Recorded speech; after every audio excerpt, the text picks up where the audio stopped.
A, सम्पूर्ण भाइ बहिनीहरूलाई नमस्कार।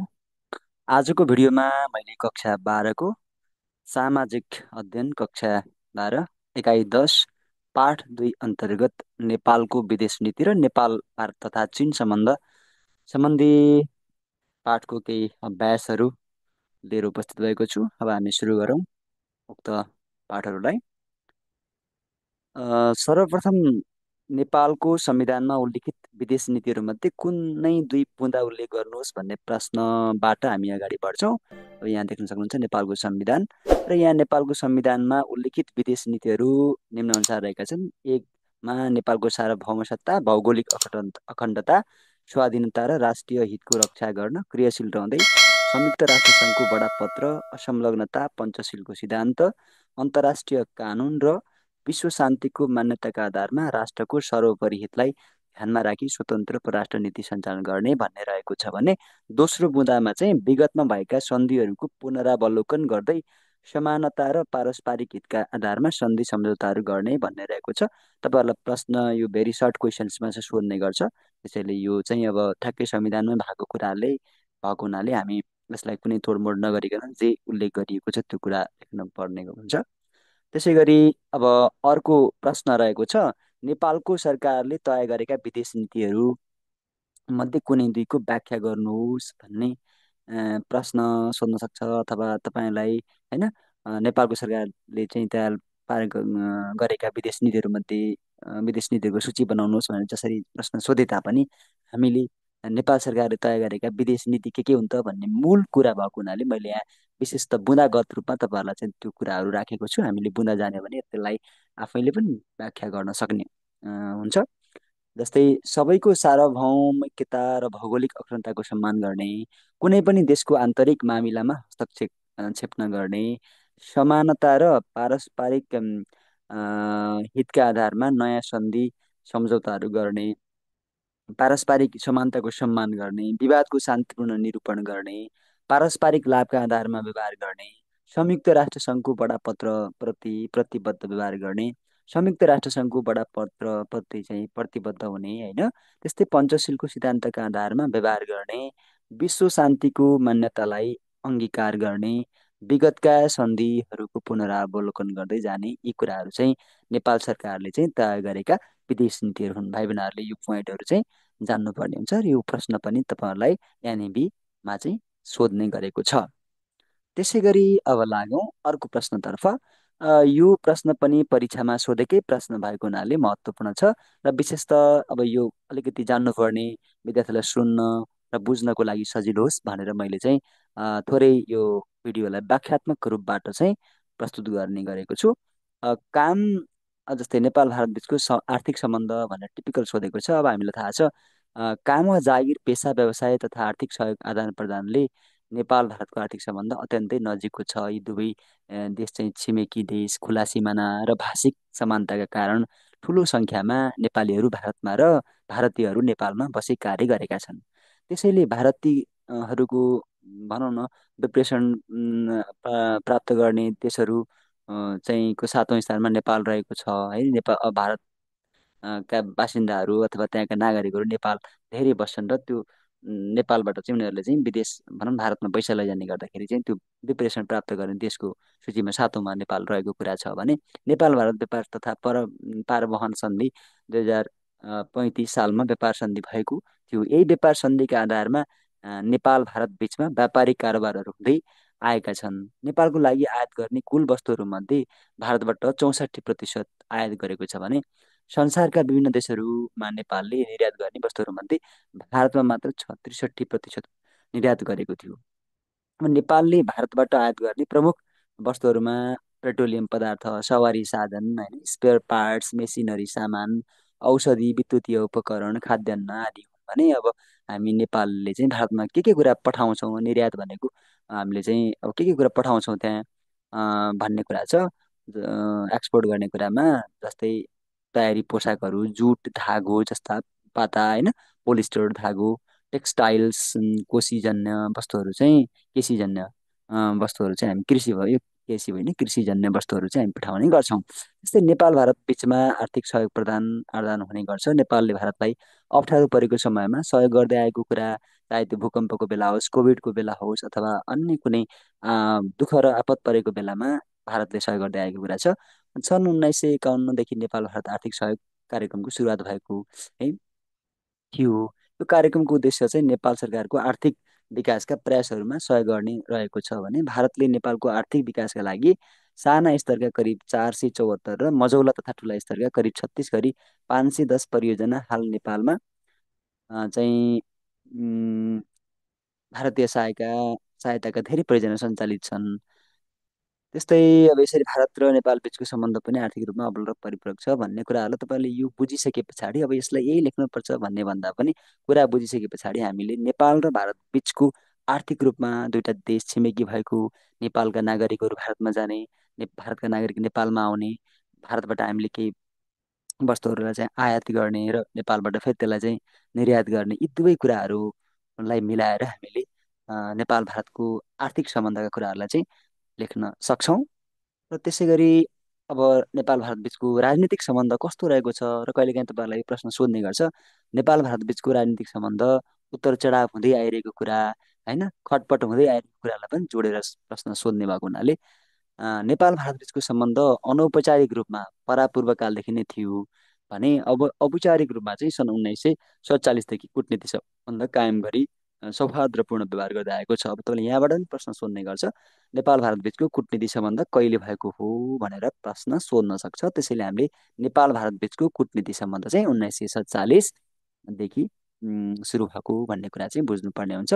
राजनीतिक रूपमा नेपालले भारतसँग सधैँ स्वतन्त्र तथा सार्वभौम सम्पन्न देशको हैसियतबाट सम्बन्ध राख्दै आएको छ। किनभने नेपाल इतिहासमा कहिले पनि औपनिवेशमा कसैको अधीनमा नरहेको परापूर्व कालदेखि नै स्वतन्त्र स्वाभिमानी सार्वभौम सत्ता मुलुक सम्पन्न भएको हिसाबबाट त्यही अनुसारको सम्बन्ध राख्दै आएको छ भने नेपाल सरकारले नेपाल राष्ट्र र नेपाली जनताको हित अनुकूल हुने गरी भारत र भारतीय जनताको निष्ठा र प्रतिबद्धतालाई सुनिश्चित गर्ने र नेपालमा भारतका संवेदनशील सुरक्षाका सरकारहरूप्रति नेपाल सरकारले निरन्तर तथा प्रमाणित प्रतिबद्धताको नीति अवलम्बन गरेको छ। नेपाल सरकारले भारतसँगको यस्तो नीतिलाई संस्थागत गर्नका लागि द्विपक्षीय संरचनाहरू निर्माण गर्ने कार्यलाई प्राथमिकता राखेको छ। समय समयमा भारतको उच्च राजनीतिक नेतृत्व नेपाल आउने गर्छ भने कहिले अब त्यसै गरी नेपालको राजनीतिक नेतृत्वबाट पनि समय समयमा भारतको भ्रमण हुँदै आएको कुरा छ। यसले पनि यी दुई देशका बिचमा राजनीतिक सम्बन्ध प्रगाढ छ भन्न हामी सक्छौँ। तथापि दुई देशका बिचको राजनीतिक सम्बन्ध अधिकांश समय सौहार्दपूर्ण रहे तापनि बेला बखत उतार चढाव हुने पनि गरेको छ भन्ने कुरा छ। यसमा तपाईँले के कुरा जोड्न सक्नुहुन्छ भन्दाखेरि यो विशेष गरेर नेपाल भारतको चाहिँ बिचमा रहेको सीमा विवादको कुरा, लिम्पियाधुरा होइन, काल अब तपाईँले हेर्न सक्नुहुन्छ लिपुलेक, त्यसै गरी अब हाम्रो सीमा स्तम्भका कुराहरू लगायत नेपालको राजनीतिमाथि भारतको डोमिनेट गर्ने कुरा, जुन उसले आफ्नो अनुकूलको राजनीतिक वातावरण बनाउन चाहन्छ। त्यसले गर्दाखेरि चाहिँ नेपाल र भारत बिचमा चाहिँ अलिकति राजनीतिक रूपमा चाहिँ उतार चढाव हुने होइन, कहिलेकाहीँ नेपालमाथि भारतले चाहिँ नाकाबन्दी लगाउने, नेपालले चाहिँ नाकाबन्दीको चाहिँ समस्या त्यो सहन भोग्नु पर्ने कुराहरू चाहिँ हामीले भोग्दै आइरहेको कुरा छ। त्यो चाहिँ के हो त भन्दा नेपाल भारत बिचको राजनीतिक उतार चढावको कुरा रह्यो भनेर त्यसरी लेख्न सक्नुहुन्छ है। यसै गरी हाम्रो राजनीतिक सम्बन्ध अब हामी चिन बिच कस्तो छ त भन्ने कुरालाई पनि मैले प्रश्नमा जोडेको छु, अर्को प्रश्नमा सोध्न सक्छ हामीलाई। नेपालले औपचारिक रूपमा चिनसँग सन् 1955देखि कुटनीतिक सम्बन्ध कायम गरी सौहार्दपूर्ण व्यवहार गर्दै आएको नेपालले औपचारिक रूपमा चिनसँग 1955मा चाहिँ कुटनीतिक सम्बन्ध कायम गरी सौहार्दपूर्ण व्यवहार गर्दै आएको छ। दोहोरिएको छ यसमा। नेपालले चिनसँग सार्वभौम समानता, पारस्परिक सम्मान, विश्वास, सद्भाव र समझदारीका आधारमा सम्बन्ध राख्दै आएको छ। नेपालका लागि चिनिया दूतावासका अँ अनुसार ती दुई देशहरू एक अर्कालाई चाहिँ कहिल्यै धम्क्याउँदैनन् है। अब हाम्रो के छ भने चिनले कहिले पनि एउटा देशले अर्को देशलाई धम्क्याउने जुन हुन्छ नि कुरा, चिनले कहिले पनि नेपालको आन्तरिक मामिलामा हस्तक्षेप गर्दैन, नेपालका कुराहरूमा धम्क्याउँदैन, चोट पुर्याउने काम गर्दैन, शङ्का गर्ने काम गर्दैन। यी सधैँ एकअर्कालाई चाहिँ सम्मान गर्ने, विश्वास गर्ने र सहयोग गर्ने तरिकाले चाहिँ अगाडि बढ्छन्। त्यो नीति चाहिँ चिनले अवलम्बन गर्दै आएको एक चीन नीतिलाई नेपालले सधैँ आत्मसात गरेको छ। तपाईँलाई थाहा छ, समय समयमा चीनको उच्च राजनीतिक नेतृत्व नेपाल आउने गर्छन् भने नेपालको राजनीतिक नेतृत्व पनि समय समयमा चीनको भ्रमण हुँदै आएको छ। यसले पनि दुई देशका बिचमा राजनीतिक सम्बन्ध प्रगाढ छ भन्न सकिन्छ। राजनीतिक रूपमा दुवै देशले एक अर्काको आन्तरिक मामिलामा कुनै हस्तक्षेप नगर्ने नीति अवलम्बन गरेका छन् भनेर यसरी तपाईँले यति बुझे पछाडि यसलाई तपाईँले बुँदागत रूपमा लिएर अनि आफ्नो तरिकाले चाहिँ लेख्न सक्नुहुन्छ। विशेष त मैले यहाँ नोटमा पनि तपाईँलाई सुनेर यो कुरालाई बुझ्ने हिसाबले चाहिँ भिडियो बनाएको छु विद्यार्थी भाइ बहिनीहरूको लागि चाहिँ। अब चिन र नेपालको राजनीतिक सम्बन्ध भन्दै गर्दाखेरि यी दुवैले दुवैलाई सम्मान गर्ने विन विन सिचुएसन, कहिले पनि कसैलाई चाहे चिनले होस् चाहे नेपालले कुनै पनि रूपमा चाहिँ उनीहरूलाई धम्क्याउने, उनीहरूलाई अविश्वास गर्ने भन्दा पनि दुवैले दुवैलाई चाहिँ विश्वास गर्ने, चोट नपुर्याउने, नधम्क्याउने, शङ्का नगर्ने हिसाबले चाहिँ एउटा राजनीतिक सम्बन्ध स्थापना गरेर चाहिँ अगाडि बढेको कुरा चाहिँ हामी बुझ्छौँ। त्यसै गरी चिन र नेपाल बिचको आर्थिक सम्बन्धका मुख्य विशेषताहरूको प्रश्न पनि तपाईँलाई जोडेर सोध्न सक्छ। चिन नेपालको दोस्रो ठुलो व्यापारिक साझेदार हो। पहिलो हाम्रो भारत हो भने दोस्रो चिन हो।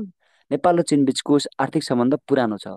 इतिहासमा नेपालको उत्तरी सीमाबाट नेपालीहरू चिनको स्वशासित क्षेत्र तिब्बतमा नुन, सुन, उन जस्ता वस्तुहरू खरिद गर्न जान्थे। तपाईँलाई थाहा छ, लङ्कामा सुन छ, कान मेरो बुच्चै भन्ने उखान त हामीले सुनेकै छौँ। नेपाल भनेको जुन टाढा तिब्बतमा भोटमा चाहिँ सुन छ भनेको तिब्बतमा हामी के गर्छौँ त भन्दा त्यहाँबाट उन, सुन होइन, नुन लगायत वस्तुहरू चाहिँ खरिद गर्ने र तिब्बतीहरू नेपालको उत्तरी क्षेत्रमा रहेका बजारमा खाद्यान्न खरिद गर्न जाने नेपालको चिन कूटनीतिक सम्बन्ध कायम भए पश्चात नेपालले चिनबाट थुप्रै आर्थिक लाभ लिएको छ।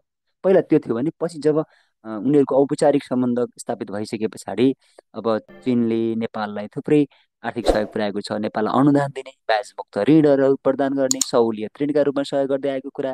नेपाल चिन अन्तर सरकारी आर्थिक व्यापार समिति, कृषि सहयोगका लागि नेपाल चिन संयुक्त समिति, सीमा कानुन प्रवर्तन सहयोग, सीमा शुल्क बैठक संयुक्त पर्यटन सहयोग, सीमा शुल्क बैठक संयुक्त पर्यटन समन्वय समिति, नेपाल चिन तिब्बत व्यापार सहयोग समिति, ऊर्जा सहयोग संयन्त्र होइन, नेपाल चिन सहयोग कार्यक्रम र परियोजना कार्यान्वयन आदि नेपाल चिन बिचको आर्थिक सम्बन्धका मुख्य विशेषताहरू हुन् भनेर यसरी तपाईँहरूले लेख्न सक्नुहुन्छ है त। भने अब त्यस्तै हामीले नेपालका परराष्ट्र नीतिका चाहिँ आधारहरू उदाहरणसहित लेख्नुहोस् भनेर तपाईँलाई सोध्न सक्छ है। यो अलि महत्त्वपूर्ण प्रश्न पनि छ। सोही अनुसार मैले बनाएको छु। नेपालको परराष्ट्र नीतिका आधारहरूलाई हामीले निम्नलिखित बुँदाको रूपमा उल्लेख गर्न सकिन्छ भनेका छौँ। पहिला निशस्त्रीकरण, यी महाशक्ति राष्ट्रहरूको शस्त्रास्त्रको होडबाजीले भनेको आज हात हतियार, परमाणु सहितको हात हतियारको होडबाजीले संसार विनाशको सङ्घारमा उभिएको यो अवस्थामा चाहिँ यो तीव्र हुँदै गएको अवस्था छ है। सामान्य गडबडीले पनि कुनै बेला विश्व ध्वस्त हुन सक्ने अवस्था रहेको बेलामा चाहिँ अब नेपालले के गरेको छ भन्दाखेरि अब त्यो निशस्त्रीकरण, कुनै पनि हात हतियार होइन, शस्त्रलाई चाहिँ स्वीकार नगर्ने भन्ने छ। महाशक्ति राष्ट्रहरू मात्र होइन, आफ्नो नागरिकलाई पर्याप्त सुख सुविधा दिन र आवश्यकता पूर्ति गर्न नसक्ने विश्वका विकासोन्मुख मुलुकहरू समेत हात हतियारमा खर्च गर्न अग्रसर भएका छन् भनेको देशको नागरिकहरूको आधारभूत आवश्यकताहरूलाई छोडेर पनि त्यस्ता विकासोन्मुख देशहरू अहिले हात हतियारको चाहिँ खरिद बिक्री गर्ने लडाइँको लागि चाहिँ अगाडि बढिरहेको परिप्रेक्ष्यमा नेपालले भने अब त्यस्तो खालको कुरालाई चाहिँ कहिले प्राथमिकता राखेको छैन। नेपालले विशेष गरेर त्यस्ता हताहत हात हतियारहरूमा खर्च गरिने रकमलाई चाहिँ मानव कल्याणमा लगाउनु कुरा होइनमा चाहिँ जोड दिएको छ। त्यो धारणा नेपालको छ। त्यसैले नेपालले सधैँ सैनिक बजेटमा कटौती गर्ने, आणविक परीक्षण र निर्माणमा रोक तथा निशस्त्रीकरणको प्रयासमा प्रयत्नशील रहँदै हात हतियारको प्रसारमा रोक लगाउने सन्धिहरूमा समेत हस्ताक्षर गरेको छ। यो कुरा त ध्यान दिएर बुझ्नुपर्ने हुन्छ। कहिले पनि नेपालले परमाणु, हात हतियार कुराहरूलाई चाहिँ रोकेर यस्तो काम चाहिँ ठिक होइन, यसले विश्वमा विनाश निम्ताउँछ भन्ने पक्षमा चाहिँ नेपाल रहेको छ। यो कुरा बुझ्नु पर्यो। त्यसै गरी दोस्रो बुँदालाई तपाईँले व्यक्त गर्न सक्नुहुन्छ गुटनिरपेक्षता।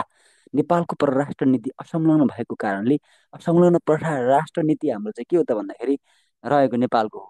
अब यो गुटनिरपेक्षता, हामी कुनै पनि गुटमा लाग्दैनौँ, कुनै पनि गुटबन्दीबाट आफूलाई अलग राख्दछ नेपालले। गुटबन्दीले अशान्ति मचाउँछ, गुटनिरपेक्षताले शान्ति कायम राख्दछ भन्ने नेपालको धारणा छ।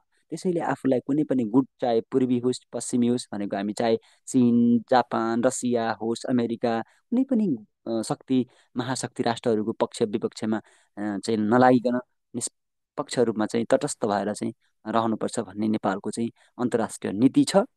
अन्तर्राष्ट्रिय मञ्चहरूमा आफ्नो भनाइ पनि नेपालले स्वतन्त्र रूपमा स्पष्ट र निर्भीक भएर राख्दै आइरहेको छ। तपाईँहरूले संयुक्त राष्ट्र महासङ्घका सभाहरूमा अथवा अन्तर्राष्ट्रिय मञ्चहरूमा नेपालले यी कुराहरू चाहिँ राख्दै आइरहेको छ भनेर यो गुटनिरपेक्षतालाई चाहिँ यसरी यहाँहरूले लेख्न सक्नुहुन्छ। त्यस्तै यो साम्राज्यवाद उपनिवेशवाद र रङ्गभेद नीतिको विरोधमा नेपाल चाहिँ आफ्नो धारणा स्पष्ट राख्ने गर्दछ।